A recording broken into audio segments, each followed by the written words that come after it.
guys, good morning! This is our official day 1 here in Kuala Lumpur. And nasa baba na po guys, ayan. Ito yung palatandaan na nasa ano na talaga tayo sa Sky Suites, ayan. Tapos ito yung building niya. Tapos dito guys, hindi kayo basta-basta makapasok at makalabas sa gate. So you need the card, ayan. Dito pala sa aming accommodation guys is meron ding mga 7-Eleven. Tapos ayan, meron ding Starbucks. Yung building guys, yung aming accommodation. Ang plan ko ngayon guys is mag morning run. And hopefully, successful dun sa malapit sa KLCC. So try ko if pwede dun. And it's currently ando pala guys, 7:18 AM here in Kuala Lumpur. And ngayon palang lumiliwanag ng konti dito. This is our neighborhood. Ayan. And dyan pala guys, ayan. I don't know if you could see it dyan. So Ria KLCC na yan. Tapos eto guys, oh, yung Twin Tower. As in sobrang lapit lang namin sa Twin Tower. Ayan, Twin Tower na yan. Ayan. Twin Tower. Surya Mall. Surya Mall KLCC. Tagasag building diri, oy. Wow! Ayan na guys! Finally! Wow! Welcome to Kuala Lumpur! Ayan! Ka-nice! Grabe!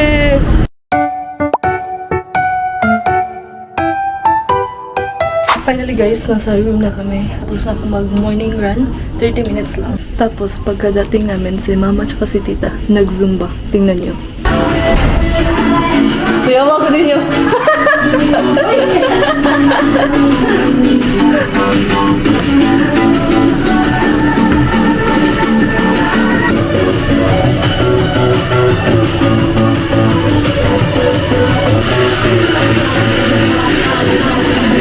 Guys, yung accommodation pala namin, no, very secure kasi you need this one, key card, para itap mo to para makalabas ka sa gate nila at saka makalabas ka din sa elevator kasi hindi ka basta-basta makapasok sa elevator without this one. And automatic na pala siya guys, once mag-tap ka nito, is mag-open na yung elevator sa 18th floor kasi dun kami sa 18th floor naka-stay.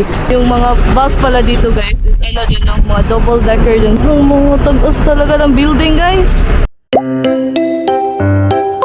Finally guys, nandito kami sa Avenue K na mall. Meron din silang KFC dito and Pizza Hut. Tapos ito, Acheng Laksa. Then, meron ding Subway guys and maybe one of these days i-try namin tong Subway kasi nakikita ko lang to sa K-drama. And I think within this floor is nandito lang yung Village Grocery. Doon kami mag-grocery. One ayam goreng. Nasi ayam goreng satu. Cash ke apa yang alipin? Cash. Ay, cash lang ta. Card. Card na lang sa'yo? No card eh? No card? No. Ah, okay. Sige, cash na lang. Then, other one is Asam Laksa Junior. Junior asam satu. Ako na lang. Then, one kaya toast butter. 37.40. Ano? Yes, only that one. Sa akin guys, kaya toast din. Tapos, eto naman is Asam Laksa. Then, kamama, ayam goreng. Finally, white rice.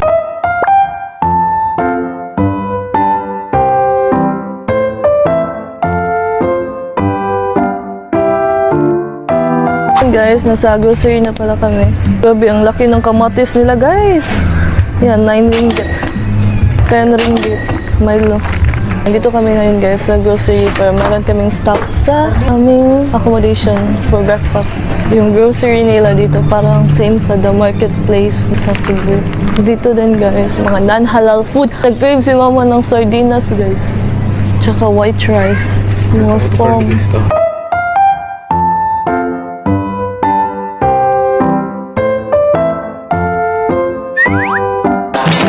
Ito kang papa. Yung gusto niyang butter. 19 ringgit. Shells. Locos. Calamares. Ani? 2 for 1 ringgit. Joke lang. Japanese cucumber, 3 pesos. 3.90. 3.90 ringgit.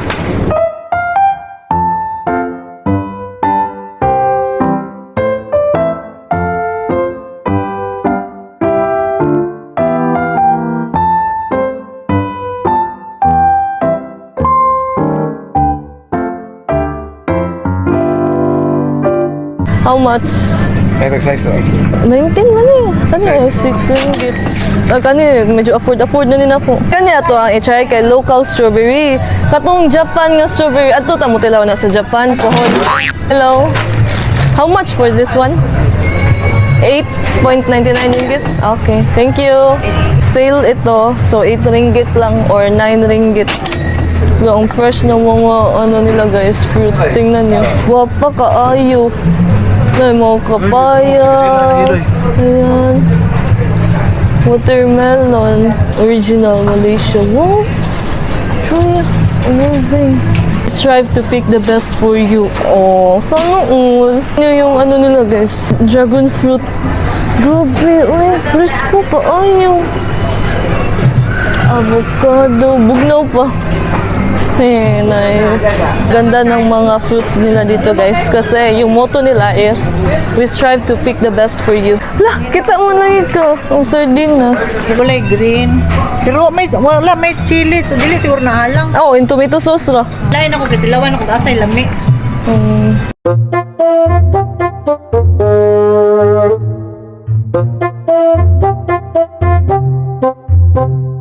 Thank you. Ay, go. So, yung total natin is 86 ringgit. Yan, guys. 86 ringgit to lahat. Later na, uy, ato ni pakita. Mag-haul tayo. Mga grocery haul. Oh, sure. Mabusog na dyan mi sa mong pamahaw. Uwi na kami. Kasi medyo, ano na, marami na yung napamili namin sa grocery. Char. For ano lang, daily food lang namin yun. Especially for breakfast. Kasi, breakfast is very important. Kasi minsan, sa early morning, ayaw ko namin lumabas. Kaya at least, meron na tayong food. So, good morning. 2 Java chip, grande. Excuse me? No whipped cream on top? Yes, yes. There's add-on or no? Add-on charge? No, what is the name? Ninya. Fun fact pala guys, every time pala na bibili ako ng mga drinks like sa milk tea ganyan or sa Starbucks, yung name pala na gagamitin ko is Ninya. Kasi madali siyang i-spell out kesa sa Shell C. Medyo complicated siya. Maybe because of how I pronounce or what. Yun lang. Share ko lang. So refreshing! Deserve natin mag-Starbucks. So, yung nabayaran namin lahat nito is 37 ringgit. Mahal siya compare sa Pinas. Nasa room na ulit kami. Ito yung mga napamili namin. Lahat yung nabayaran namin is 86 ringgit yata. So, ito siya. Pang supply lang namin dito guys kasi ilang nights din kami dito. At least meron kami for breakfast. Honey chicken frank. Ito. Tapos, we also have this one. Cucumber, 3 pieces. And then, ito guys, finally makapag-try na ako nito. And this one is, ano siya, green na grapes. 9 ringgit. Actually, naka-sale siya. We have sardines. Kasi nag-grave si mama. Ayan. Tapos, ito naman is buy one, take one siya. Chicken patties. Ayan. Then, merong tissue. Ito is oat cookies. Then, strawberry. Ayan, 9 ringgit lang. Local strawberry. So, Malaysian strawberry siya. Then, we have bugas. Finally, white rice. 1 kilo is, ano siya, per kilo niya is 750 ringgit.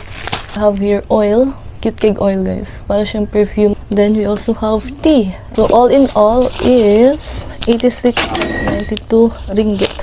So, yun guys. That's all. See you later. Hey guys, update. Tapos na kaming mag-freshen up sa room. Kanina nag-grocery kami. Tapos nag-freshen up and all. And it's currently 6 p.m. And medyo maliwanag pa talaga dito guys. Grabe. Ulo, nakita mo akong Sky Twin Tower. Ay, Petronas Twin Tower. Ayan. And right now is pupunta kami sa Tindin or Maydin. Yata siya, something like that. Kasi bibili kami ng mga pasalubong muna.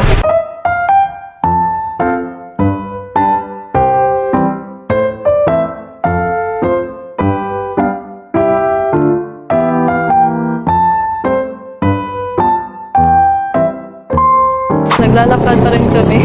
Siguro mga almost 2 kilometer na rin yung ilakad namin. Another 550 meters.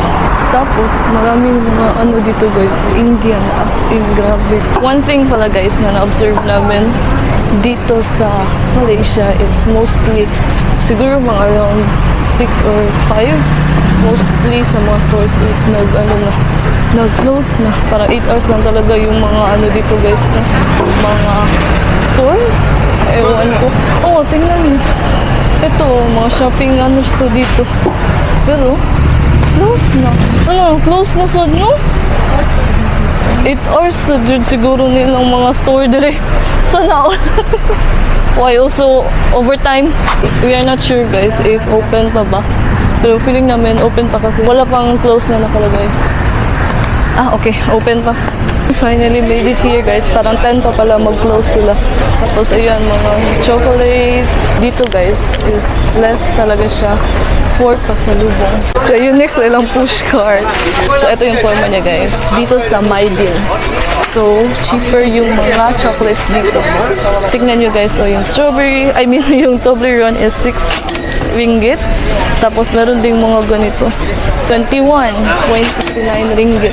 Yung isang jar na to. Tapos yung mga maliliit is 3.40 ringgit. Ito naman is 2.30 ringgit. Ito guys, M&M, 125.50 grams. So 14.80 ringgit. So around 224 pesos. Skittles, 9.90. Chocolate balls, ito guys is 13.90 ringgit. Ito guys, soft candy. Nabili ko din to sa Vietnam. 8.90 ringgit to. Ito guys, classic tiramisu chocolate, parang around 33.70 ringgit. Nova waffle cookie, 2.90 ringgit. Kuha tabi, para lingaw-lingaw. Other chocolate here, 2.80 ringgit. So, mostly talaga guys, mga naka-sale siya. Bakit ganun, Char? Twin Tower Almond Milk Chocolate, 16.90 ringgit. Another pistachio, 29.90 ringgit. Ay, Cloud9 Hazelnut Crispy Crunch, Lahi man siya. 8.80. Wala to sa Pinas. Gani. 8.80 ringgit. M&M's, 3.50 ringgit. Chocolate peanut. Dog ko, 180 grams, 11.90 ringgit. Arini, 100 grams, 4.50 ringgit. Crispy nuts, 12 ringgit. Yung candy, crispy nuts candy. Ito din, 5.90 ringgit. Peppermint with white chocolate layer. Mas barato ni siya. 500 grams, 15.80 ringgit. 50 pieces. Kani siya, 300 grams, pero 50 pieces pa rin. 16.10 ringgit. Maybe because of the sudlanan. Kisses is 8.50 ringgit. 40 grams, 3.90 ringgit. Ito. Ay, meron din silang cookies and cream. Ayan, cookies and cream. Tapos, ito naman, dark chocolate.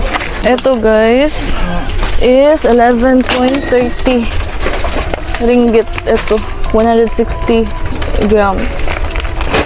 Meron silang mga bar chocolates. 45 grams is 2.70 ringgit. Ayan. So, green tea chocolate. And then, durian chocolate. Wow! Meron din silang mga ganito. 2.80 ringgit yata. Strawberry white chocolate. Meron din silang mga ganito. Tiramisu. Tiramisu, madinitanan. So, 7.20 ringgit. Personally guys, ako is yung mga gusto kong pasalubong na dadalhin is yung mga hindi ko makita sa Pinas. Like for example, dito lang talaga siya sa Malaysia makita yan. So, I'm not really into buying Cadbury, ganyan, kasi meron naman to sa Pinas. Except if yung flavor is wala sa Pinas yan. Pero mostly, I prefer talaga yung mga product sa isang country na yun. Yun yung mga gusto kong ipasalubong. Also, if yan yung gagawin nyo, is mas less siya compare sa mga imported talaga na brands. Meron din silang ganito guys, Milango Dubai, yung famous na pistachio chocolate, 35.80 ringgit. Mahal. Panawagan sa lahat ng mga kakilala kay John Rich, hanapin nyo to. Hinduta, oy, ka-cute. Pila ka grams na? 900 grams, so 21.90 ringgit. If only pwede to dalhin sa Pinas, guys. Oh, ang ganda. Okay, guys, price reveal.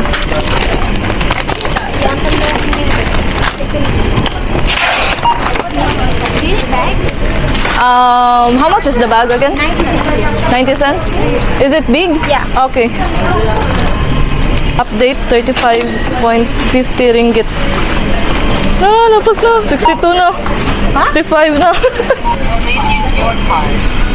Thank you so much. First budol in Malaysia. Finally guys, nasa room na ulit kami. From my din is nag-grab. I mean, hindi siya grab up. Yung ginamit namin is AirAsia app. And mas mura talaga siya guys compare sa grab. So, if you are here in Kuala Lumpur guys, I do highly recommend mag-book kayo ng AirAsia na app. Kasi guys, yung sa AirAsia na app is 8 ringgit lang. So, apat kami, 8 ringgit lang. Tapos, compare sa Grab app, as in, nasa 15 ringgit. As in, times 2 or times 3 yung price niya. Kaya, I suggest, if you are here in Kuala Lumpur, mag-book talaga kayo, guys. Gamit ang AirAsia app. Kasi sa AirAsia na app, meron din dun yung parang car. Book a car.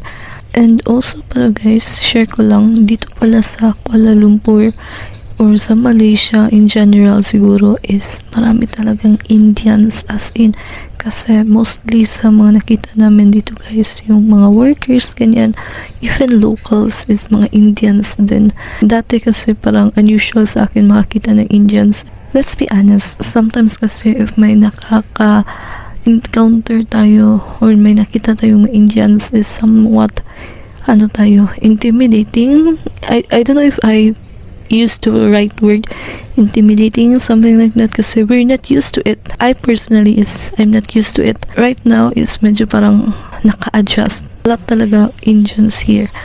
And Muslims, of course, Malaysia is a Muslim country. It's separate video ko na lang guys yung mga shopping haul ko sa Singapore at saka sa Malaysia, kasi marami-rami din to guys, and hoping magkasya to lahat sa luggage. So good luck to us. Thank you again for joining us on our first full day here in Kuala Lumpur. Chill itinerary, like sinadya ko talaga na chill itinerary lang to, kasi guys, galing pa tayo sa Singapore, and sa Singapore is full day talaga tayo, as in sagad na sagad yung mga itinerary namin. Tapos kahapon is yun pa yung biyahe namin from Singapore to Malaysia, and then right now sinadya ko talaga na chill itinerary lang. So kanina nag morning run, tapos nag grocery, and then pumunta kami sa Petronas Tower, although malapit lang naman siya dito. Then naglakad kami going to Maydin kasi bumili ng mga pasalubong. Our first day talaga dito sa Kuala Lumpur is bumili na kami ng pasalubong para on the following day, at least we have time to adjust if ever meron pa kami gustong bilhin. So yun lang guys. Again, thank you so much for joining us on our first full day here in Kuala Lumpur. Wow! Another country! I still can't believe it guys. We are unlocking 2 countries on this trip. So yun lang, share ko lang. So yan guys, thank you again for joining us, and I'll see you guys on the next one. Bye!